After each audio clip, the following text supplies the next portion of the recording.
اور اس سلطنت کا نام ہاؤس آف شریف ہے.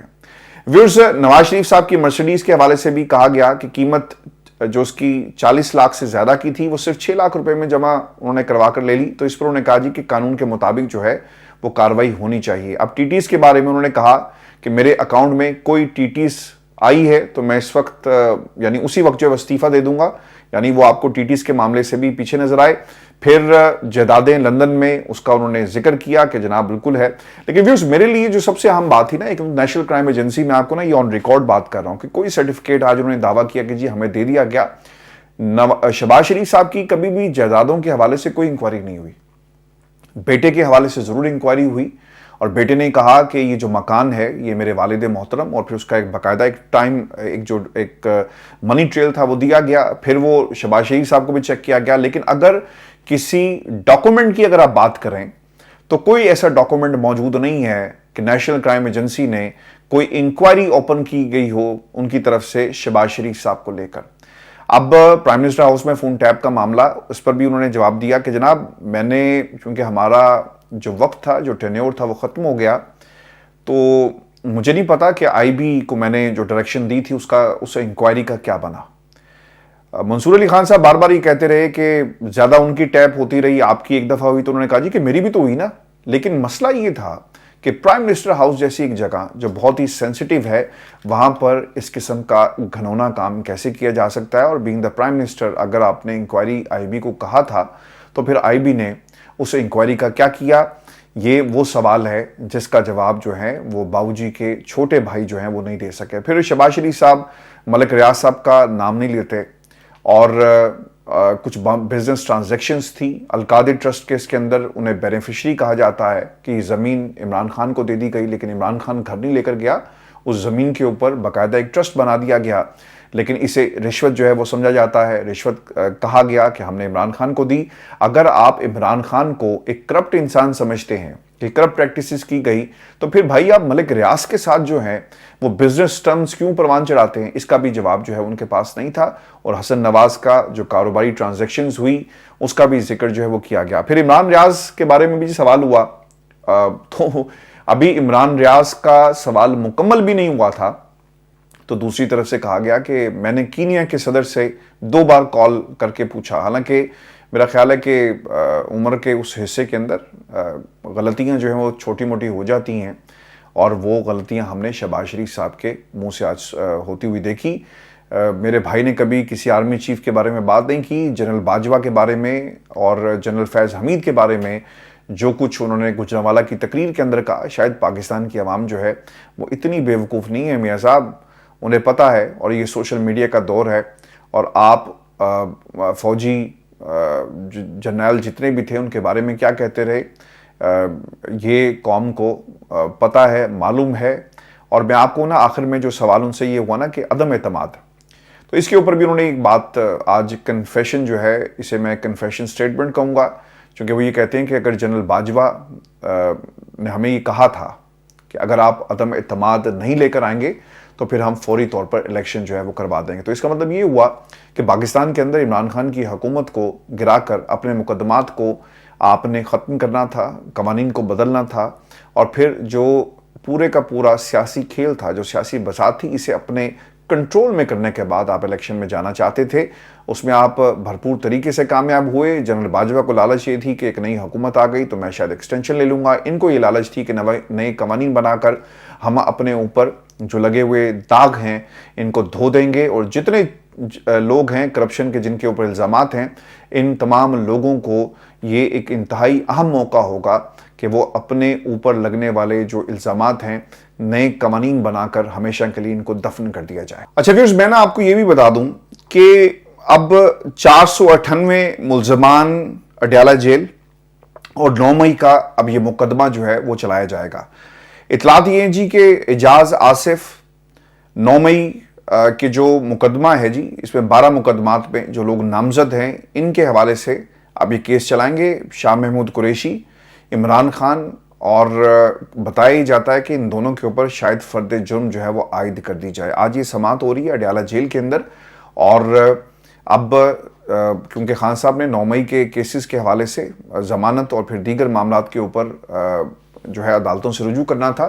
تو اب یہ چوتھا محاذ ہوگا جہاں پر عمران خان کو سزا جو ہے وہ بہت جلدی سنا دی جائے گی. ہم نے اس سے پہلے 28 گھنٹے جو ہے وہ سماعت مختلف مقدمات کی چلتے ہوئے دیکھی.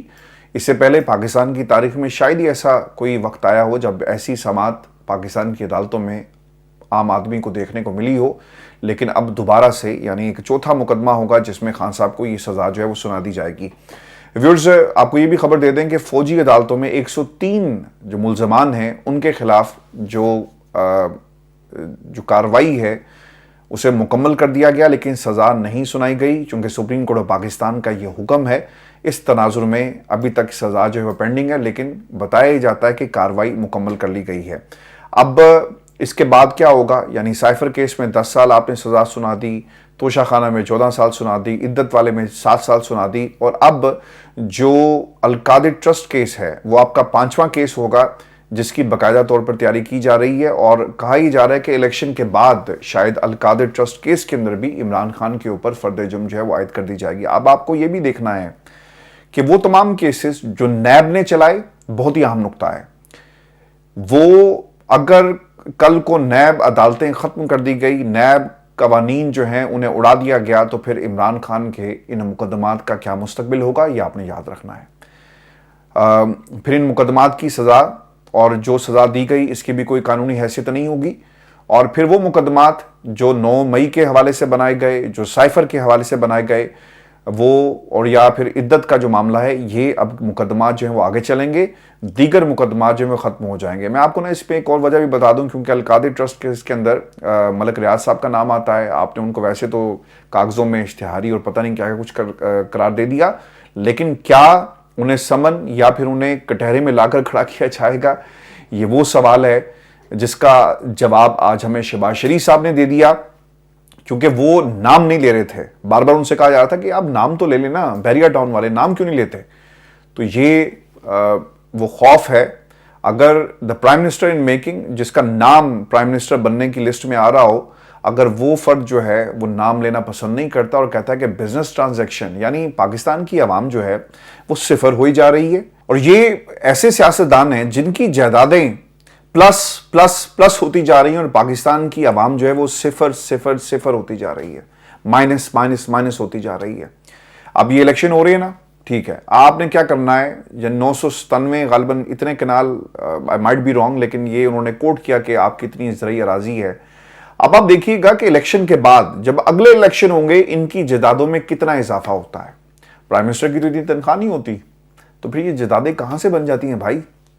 کیوں یہ اقتدار میں آتے ہیں؟ اس لیے آتے ہیں کہ انہوں نے کھانا ہوتا ہے اور اپنے ساتھ لوگوں کو ملا کر بھی یہ کھلاتے ہیں. اور پھر وہ جو جملہ ہے نا، پاکستانی قوم کا پتہ مسئلہ کیا ہے، کھاتا ہے تو لگاتا بھی تو ہے نا. تو جب تک یہ چیز ہمارے اندر سے ختم نہیں ہوگی نا بھائی، ہم اسی طرح دھکے کھائیں گے بحیثیت قوم، اور دھکے کھا رہے ہیں. الیکشن ہونے جا رہا ہے، پری ڈومیننٹلی کہا جا رہا ہے کہ نواز شریف صاحب اگلے وزیر اعظم ہوں گے. ایسا دنیا میں کہاں ہوتا ہے؟ آمریت میں تو ضرور ہوتا ہے کہ فیصلہ آئے گا، وہی ماننا ہے، نہیں مانو گے تو اندر کر دیے جاؤ گے. لیکن جمہوریت میں اور جمہوریت کا یہ طرز عمل نہیں ہوتا. ویورز، خان صاحب کی مقبولیت کے حوالے سے اب ایک بڑی گواہی آ گئی ہے، اور یہ گواہی سعودی عرب کی طرف سے آئی، اور سعودی عرب نے یہ اپنا فیصلہ سنا دیا ہے. سعودی عرب کے جو میڈیا ہاؤسز ہیں یا پھر وہاں کی جو آرگنائزیشنز ہیں وہ اتنی فری نہیں ہیں کہ وہ اپنی مرضی سے کام کریں. اگر یہ ان کی طرف سے سروے کیا گیا اور یہ ایک اعلان کیا گیا تو سمجھیں کہ یہ سعودی عرب کا فیصلہ ہے. اب کیا ہوا جی کہ اردو نیوز پاکستان میں کام کرنے والا ایک ادارہ ہے جو سعودی عرب اور سعودی حکومت کی طرف سے چلایا جا رہا ہے، ٹھیک ہے جی، سعودی ریسرچ اینڈ میڈیا گروپ، اس کی پیرنٹ کمپنی ہے. انہوں نے پاکستان میں ایک سروے کیا. سروے کے مطابق 8 فروری کے انتخابات میں پاکستان کی اکثریت تحریک انصاف کو ووٹ دینا چاہتی ہے. اس کی رائے میں ملک کے آئندہ وزیر اعظم نواز شریف ہوں گے. سروے میں پاکستان پیپلز پارٹی کے بجائے جماعت اسلامی تیسری پسندیدہ جماعت جو ہے وہ اس کے طور پر سامنے آئی، اور 33.7% نے تحریک انصاف کو، 23% نے پاکستان مسلم لیگ نون کو، 21.6 نے جماعت اسلامی کو، جبکہ 5.6 نے پاکستان پیپلز پارٹی کے حق میں فیصلہ دیا. شاید یہ پنجاب میں پھرتے رہیں گے، سندھ میں نہیں گئے. اگر یہ سندھ میں جاتے تو شاید وہاں پر یہ نمبرز جو ہیں ڈیفرنٹ ہوتے اور جماعت اسلامی سندھ کی جماعت نہ بنتی، پاکستان کی جماعت نہ بنتی.